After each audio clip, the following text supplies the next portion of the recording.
Hello and welcome to after school. हम class 10th NCERT series में last video में chapter number 5 को complete कर चुके हैं। अब हम चैप्टर नंबर 6 आज से शुरू करने जा रहे हैं, जिसका नाम है ट्राइंगल्स। ट्राइंगल्स जो चैप्टर है ये काफ़ी कंसेप्चुअल चैप्टर है। इसमें कई सारे थ्योरम्स है और कई सारे ऐसे क्वेश्चंस आपको देखने को मिलेंगे जिनमें आपको विजुलाइज करना पड़ेगा। इसलिए सबसे पहले ट्राइंगल्स पढ़ने के लिए हमें कंसेप्ट हमारे जो है वो मजबूत होने चाहिए, थ्योरम्स हमें सारी आनी चाहिए जिससे कि हम ये चैप्टर इजीली कर सकेंगे। इसी चैप्टर से हमारा ज्योमेट्री का पार्ट भी शुरू हो रहा है, तो हम इसको सबसे पहले दो कॉन्सेप्ट देख कर शुरू करते हैं। लिखा हुआ है सिमिलरिटी और कॉन्ग्रुएंसी। सिमिलरिटी और कॉन्ग्रुएंसी, सिमिलर वर्ड और कॉन्ग्रुएंट वर्ड। सिमिलर और कॉन्ग्रुएंट वर्ड हम पहले की क्लासेस में भी देख चुके हैं। क्लास 9th में हमने सिमिलर और कॉन्ग्रुएंट वर्ड सुना था, पर इनका मीनिंग क्या होता है ये आज हम देखते हैं। सिमिलर मीन्स अगर कोई दो फिगर्स है ज्योमेट्री की, जैसे कि मान लीजिए दो ट्राइंगल्स हमारे पास में या दो सर्कल्स हमारे पास में, तो इन्हें हम सिमिलर कब कह सकते हैं। सिमिलर कहने के लिए सबसे पहले तो शेप जो होता है दोनों का वो एक जैसा होना चाहिए। अगर मान लीजिए ये सर्कल है तो जो दूसरी फिगर है वो भी सर्कल हो। अगर ये ट्राइंगल है तो दूसरी फिगर जिसकी बात हम कर रहे हैं वो भी एक ट्राइंगल होना चाहिए।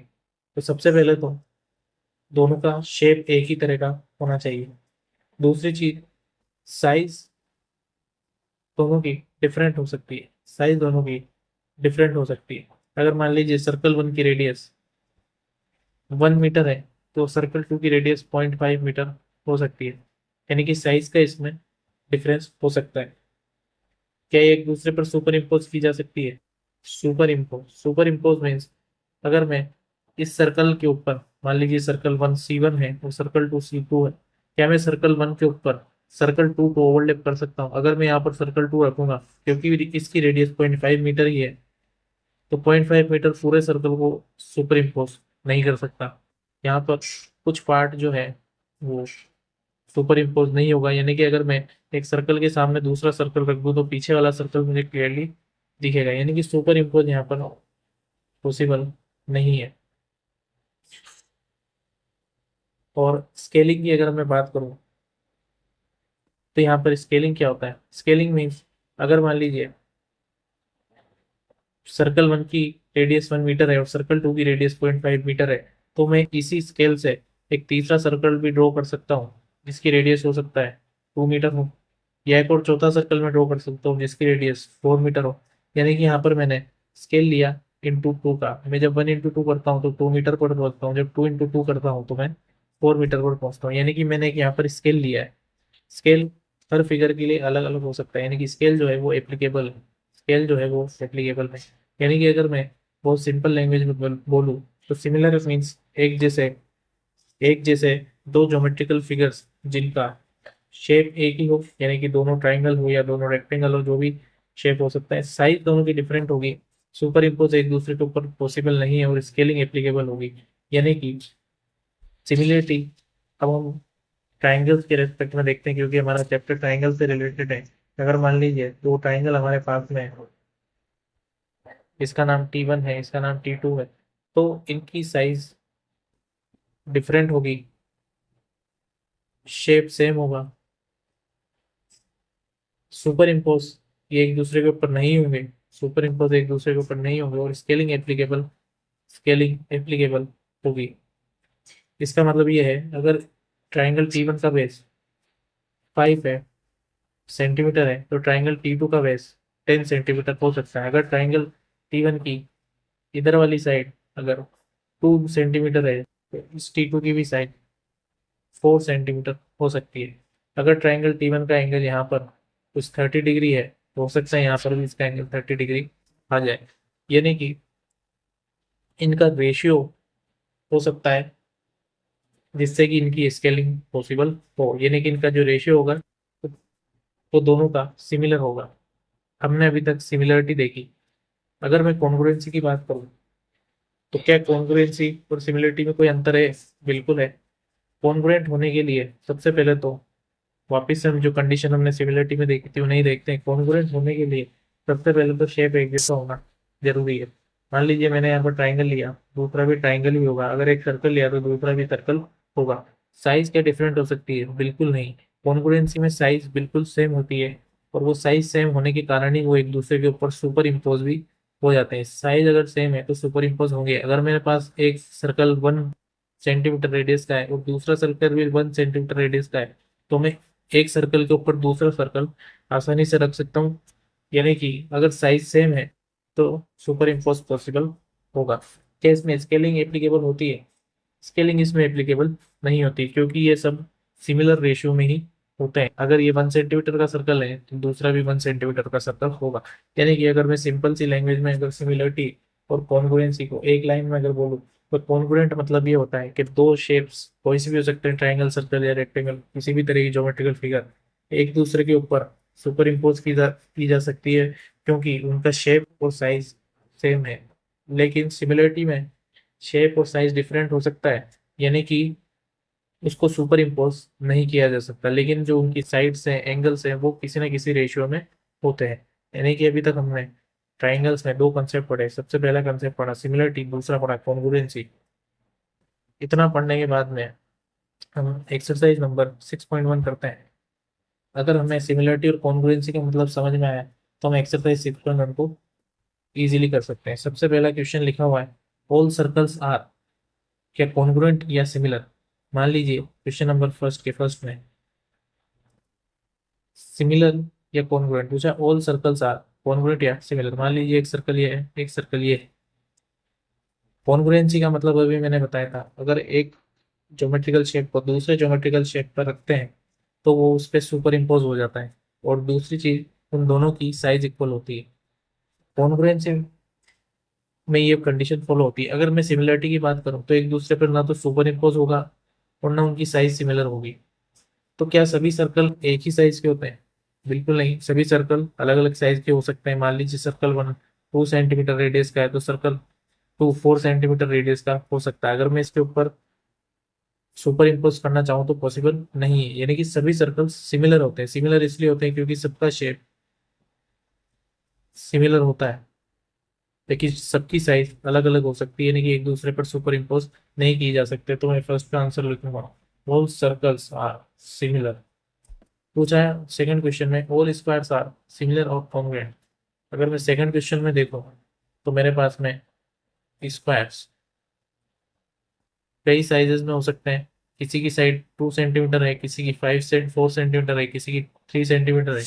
यानी कि सभी स्क्वायर सिमिलर हो सकते हैं लेकिन कॉन्ग्रुएंट नहीं होंगे। सिमिलर इसलिए होंगे क्योंकि सबका शेप सिमिलर है और साइज सबकी अलग अलग है। यानी कि क्वेश्चन 2 का आंसर भी सिमिलर ही होगा। इसके बाद में question third, all triangles are similar. किस तरह के ट्राइंगल जो हैं सिमिलर होते हैं, आइसोसेलेस या इक्विलैटरल? हमें दो तरह के ट्राइंगल्स, एक्चुअली में हमें तीन तरह के ट्राइंगल्स पता होने चाहिए। इस तरह का ट्राइंगल जिसमें एक एंगल 90 डिग्री का हो, इसे हम राइट एंगल ट्राइंगल बोलते हैं। ऐसा ट्राइंगल जिसकी दूसरा ट्राइंगल होता है आइसोसेलेस ट्राइंगल। आइसोसेलेस ट्राइंगल में आइसोसेलेस ट्राइंगल में कोई दो साइड्स इक्वल होती है। अगर दो साइड्स इक्वल होगी तो इनके अपोजिट एंगल भी इक्वल होंगे। यानी कि आइसोसेलेस ट्राइंगल में कोई दो साइड इक्वल होती है। तीसरा तरह का ट्राइंगल होता है इक्विलैटरल ट्राइंगल। इक्विलैटरल ट्राइंगल में तीनों साइड्स इक्वल होती है। अब हम वापस क्वेश्चन में जाते हैं, ऑल ट्राइंगल्स आर सिमिलर। इनमें से कौन से ट्राइंगल जो है वो सिमिलर हो सकते हैं? क्या सभी आइसोसेलेस ट्राइंगल सिमिलर होंगे? ऐसा जरूरी नहीं है, क्योंकि कोई सी भी दो अलग अलग साइड, मान लीजिए ट्राइंगल 1 है, इसमें साइड ए वाली और ट्राइंगल 2 में ये वाली साइड सिमिलर हो सकती है या नहीं भी हो सकती है। लेकिन इक्विलैटरल ट्राइंगल हमेशा एक दूसरे के सिमिलर होंगे, क्योंकि शेप ऑलवेज सेम होगा। शेप ऑलवेज इक्विलैटरल ही होगा और इनका रेशियो हमेशा किसी न किसी प्रोपोर्शन में निकल कर आएगा। जैसा कि हमने सर्कल के शेप में देखा था, उसी तरह से इक्विलेटरल ट्राइंगल भी एक दूसरे के सिमिलर होते हैं, यानी कि यहाँ पर हमें इक्विलेटरल ट्राइंगल सिमिलर होते हैं। क्वेश्चन नंबर 4 दिया हुआ है, two polygons of same number of sides are similar if their corresponding angles are and their corresponding sides are. अब इसमें हमें इक्वल और प्रोपोर्शनल में से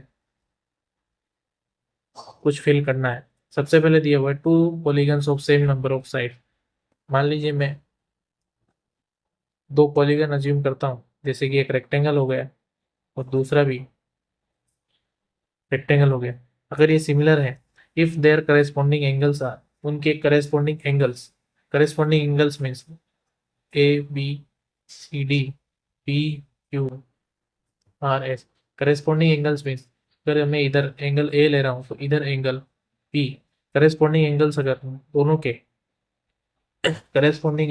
दोनों के इक्वल होंगे, यानी कि एंगल ए और एंगल पी अगर इक्वल हो, यहाँ पर हमें इक्वल लिखना पड़ेगा। अगर हमें सिमिलर करना है तो उसे इक्वल करना पड़ेगा। And their corresponding sides are, उनकी करस्पॉन्डिंग साइड एक दूसरे के प्रोपोर्शन में हो। मान लीजिए ए डी की वैल्यू है 5, तो एस पी की वैल्यू हो सकता है 10 हो, यानी कि जो करस्पॉन्डिंग साइड्स है वो एक दूसरे के प्रोपोर्शन में होगी, यानी कि वो प्रोपोर्शनल होगी। यानी कि एंगल्स तो इक्वल होगा और साइड से प्रोपोर्शन में होगी। हमने क्वेश्चन नंबर 3 में भी यही कंसेप्ट लगाया था। इक्विलेटरल ट्राइंगल है, उनके करस्पॉन्डिंग एंगल, इक्विलेटरल ट्राइंगल का ईच एंगल 60 डिग्री होता है, यानी कि करस्पॉन्डिंग एंगल सबके इक्वल होंगे, लेकिन उनकी जो करस्पॉन्डिंग साइड है वो प्रोपोर्शन में होगी। मान लीजिए ट्राइंगल 1 में साइड है 5 सेंटीमीटर, तो हो सकता है ट्राइंगल 2 में साइड की वैल्यू हो 10 सेंटीमीटर, यानी कि साइड्स प्रोपोर्शन में है और एंगल सभी इक्वल है। आइसोसेलेस ट्राइंगल में हमें ये प्रॉपर्टी देखने को नहीं मिलती, इसलिए all isosceles triangles are similar ये हम नहीं कह सकते। तो हम क्वेश्चन नंबर 2 करते हैं। Give two different examples of pair of similar figures और नॉन सिमिलर फिगर्स।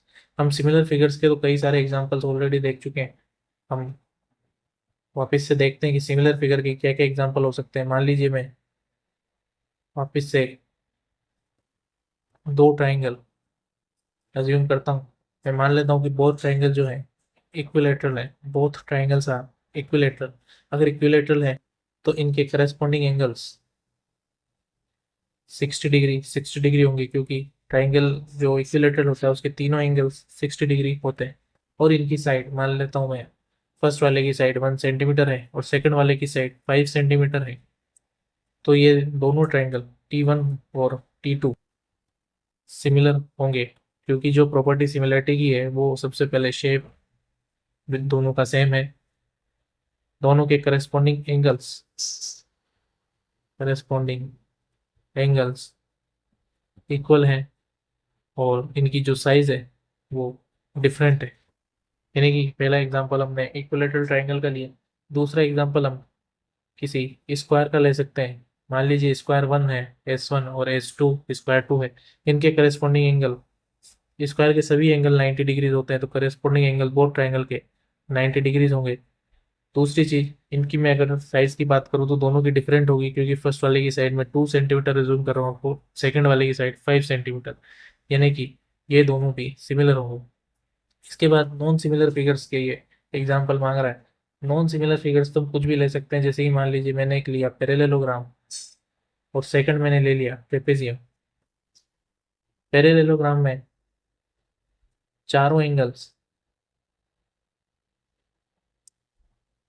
चार एंगल्स हैं, ट्रेपेजियम में भी ये चार एंगल्स है, लेकिन ये करस्पॉन्डिंग एंगल्स, मान लीजिए एंगल 1 है तो पैरेललोग्राम का एंगल 1 और ट्रेपेजियम का एंगल 1 इक्वल हो, ऐसा कंपलसरी नहीं है। दूसरी चीज, जो साइड्स का रेशियो है वो भी एक दूसरे के प्रोपोर्शन में नहीं आएगा। इसके अलावा नॉन सिमिलर फिगर का हम एक और एग्जांपल ले सकते हैं। मान लीजिए मैंने एक ट्राइंगल लिया और एक स्क्वायर ले लिया। सबसे पहली कंडीशन हमारी थी कि ज्योमेट्रिकल फिगर सेम होना चाहिए, तो यहाँ पर वही सेम नहीं है, यानी कि ये दोनों भी नॉन सिमिलर होंगे।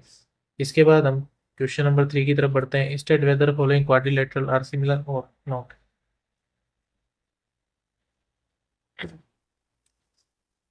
दो क्वाड्रिलेटरल दिए हुए हैं, और पूछ रहा है क्या ये सिमिलर है या नहीं है। सबसे पहले तो जो सिमिलरिटी की कंडीशन थी वह थी शेप। दोनों का शेप यहाँ पर अलग है, ये स्क्वायर है और ये रोम्बस है, यानी कि दोनों का शेप ही अलग अलग है, तो यहीं से हम कह सकते हैं कि सिमिलर नहीं है। लेकिन फिर भी हम अगर एंगल्स की बात करें, दोनों के एंगल्स की बात करें, करेस्पॉन्डिंग एंगल भी दोनों के इक्वल नहीं है, क्योंकि स्क्वायर के सभी एंगल्स 90 डिग्री होते हैं, लेकिन इस फिगर के सभी एंगल्स 90 डिग्री हमें नजर नहीं आ रहे हैं, यानी कि एंगल्स भी नॉट इक्वल। तीसरी कंडीशन अगर हम देखें साइज की, तो साइज डिपेंड करेगी साइड्स पर, और यहाँ पर साइड्स जो है प्रोपोर्शन में हमें दिख रही है। यहाँ पर साइड 1.5 सेंटीमीटर है, यहाँ पर 3 सेंटीमीटर, इधर 1.5, इधर 3 सेंटीमीटर, यानी कि इन टू टू का प्रोपोर्शन तो मुझे नजर आ रहा है, लेकिन साइज प्रोपोर्शन में प्रोपोर्शन में है, क्योंकि साइड्स इसकी प्रोपोर्शन में है, लेकिन एंगल्स इक्वल नहीं है और शेप सेम नहीं है, इसलिए हम डायरेक्टली भी कह सकते हैं कि ये सिमिलर नहीं है। इसी के साथ हमारी एक्सरसाइज नंबर 6.1 कंप्लीट होती है। हमने 6.1 से पहले सिमिलरिटी और कॉन्ग्रुएंसी को समझा, 6.1 में हमने सिमिलरिटी और कॉन्ग्रुएंसी को अप्लाई किया। इसके आगे हम सिमिलरिटी और कॉन्ग्रुएंसी बहुत अच्छी तरह से पढ़ने वाले हैं। एक्सरसाइज 6.2 से पहले हम कुछ थ्योरम्स और एग्जांपल्स देखेंगे, उसके बाद हम अगले वीडियो में एक्सरसाइज 6.2 भी शुरू करेंगे। Thank you.